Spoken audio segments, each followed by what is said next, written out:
ओम बृहस्पति नमः। ओम नमः शिवाय। ओम दुर्गाय नमः। नमस्कार मित्रों, मैं अरुण पुनः उपस्थित हूँ आपके समक्ष अपने आध्यात्मिक चैनल साधन शुभम में। आज हम बात करेंगे माता के अग्र स्वरूप कालरात्रि के बारे में।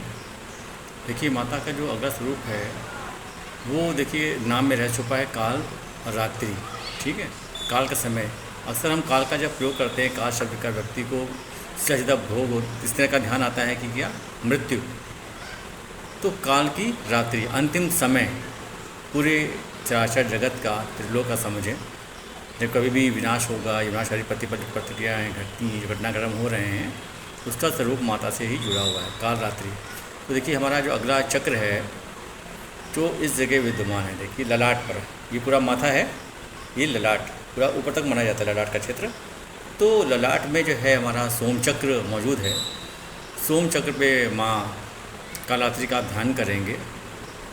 तो कालरात्रि का जो देखिए जो नकारात्मक पक्ष है, विध्वंसक स्वरूप है, वो हमेशा बुरे लोगों के लिए, नकारात्मक शक्तियों के लिए, बुरे आचरण वाले लोगों के लिए बताया जाता है, लेकिन वो उनके काम में भी आता है। उनका मतलब समझिए सनातन स्वरूप में जो कार्य है वो विध्वंस का है, लेकिन वो भक्तों के लिए कल्याणकारी है।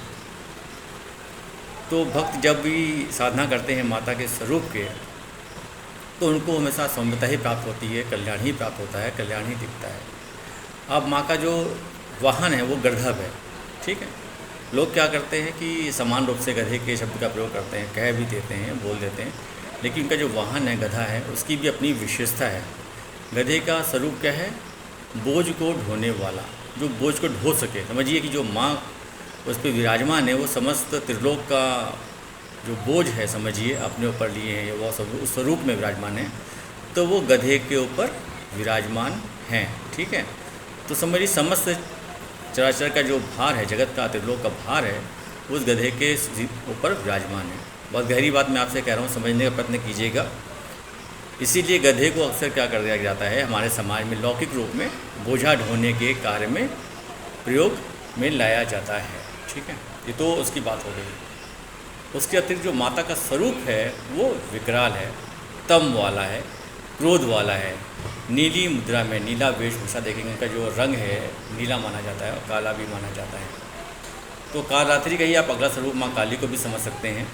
उन्हीं का एक विग्रह है काली माँ और कालरात्रि।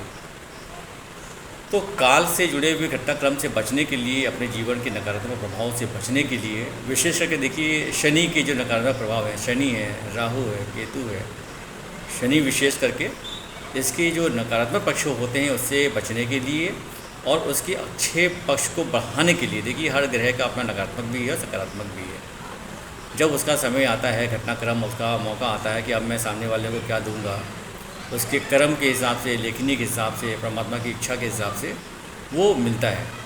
तो जो लोग शनि के नकारात्मक प्रभाव को झेल रहे हैं या उसके प्रभाव को सकारात्मक रूप से पाना चाहते हैं, अच्छाइयों को बढ़ाना चाहते हैं, तो उनको चाहिए कि माँ कालरात्रि के स्वरूप की आराधना करें। इसके अतिरिक्त सभी भक्त, सभी साधक माता के स्वरूप की साधना कर सकते हैं, स्वतंत्र हैं, क्योंकि परम सत्ता है वो। परम सत्ता सबके लिए है, सबका अधिकार है, वो सबकी माँ है, मेरी भी है, त्रिलोक की माँ है वो। आप क्या करते हैं उनके स्वरूप में? देखिए अभय मुद्रा है, वर मुद्रा है। ठीक है, तो अभय भी देंगी, वर भी देंगी, अपने भक्तों को अभय वरदान देंगी। उनको जो चोर भय है, अग्नि भय, तमाम तरह के जितने भी भय हैं, तो अपने साधकों को भक्त से मुक्ति प्रदान करेंगी, या जो साधक होगा वो भय से मुक्ति पाएगा और साथ ही साथ शक्ति भी पाएगा, तमाम सिद्धियाँ भी पाएगा, माँ की कृपा भी पाएगा। तो माँ के स्वरूप का आप ध्यान सोम चक्र पे करें, ललाट पे करें। साथ ही साथ आप इसमें महाकाल स्वरूप की, महाकालेश्वर की भी आराधना कर सकते हैं। शिव जी के महाकाल भैरव स्वरूप की आराधना। देखिए समस्त भैरव जो हैं वो जुट जाते हैं। तो 51 शक्तिपीठ पे 51 भैरव, 64 योगिनी सेविकाओं के रूप में 64 भैरव, 10 महाविद्याओं संग 10 भैरव वो विराजमान है। तो भैरव की जब महाकाल भैरव सहितम श्रीमत दक्षिणा कालिकाय नमः, तो माँ काली के स्वरूप की भी आराधना आप इसी क्षेत्र पे, ललाट पे कर सकते हैं। महाकालेश्वर ज्योतिर्लिंग की परिकल्पना भी यहाँ पर आप कर सकते हैं। काल भैरव की भी परिकल्पना अपने इस क्षेत्र पर आप कर सकते हैं। इसका सबसे बड़ा लाभ आपको क्या मिलेगा? भय मुक्ति। आप भय मुक्त हो जाएंगे और आपको अनंत शक्तियों का, अपने आप को समर्थवान शक्तिशाली आप महसूस करेंगे। जो थोड़ा दिलेर हैं, दिल लगते हैं, थोड़ा सा रात्रि सावधान, देखिए रात्रि है ना, काल रात्रि, तो रात्रि में थोड़ा ध्यान करने की माता की कोशिश करें। शमशान में जा सकते हैं तो बहुत बड़ी उपलब्धि की बात है आपके लिए। आप शमशान में जाकर यदि माता का कहीं ध्यान कर लेंगे, थोड़ा गहरी साधना का विषय है तो सामान्य नहीं है, लेकिन फिर भी यदि जाने के समान रूप से भक्ति भाव से जाएंगे तो आप वहाँ पर भी जाके आराधना कर सकते हैं। लेकिन वहाँ जाके बोलना अवश्य पड़ेगा कि मैं आपके स्वरूप की आराधना कर रहा हूँ, इस पर्पज़ से, इस उद्देश्य से आपके पास में आया हूँ। माता को गुड़हल का लाल रंग विशेष पसंद है। यहीं से देखिए जुड़ा है काला रंग, तो काल रात्रि है। हम लोग क्या करते हैं कि काले रंग का विशेष प्रयोग नहीं कर पाते हैं, तो इससे हम काले रंग का प्रयोग भी करेंगे। ठीक है ना। तो जय माता की, इसका ध्यान रखें। ओम नमः शिवाय।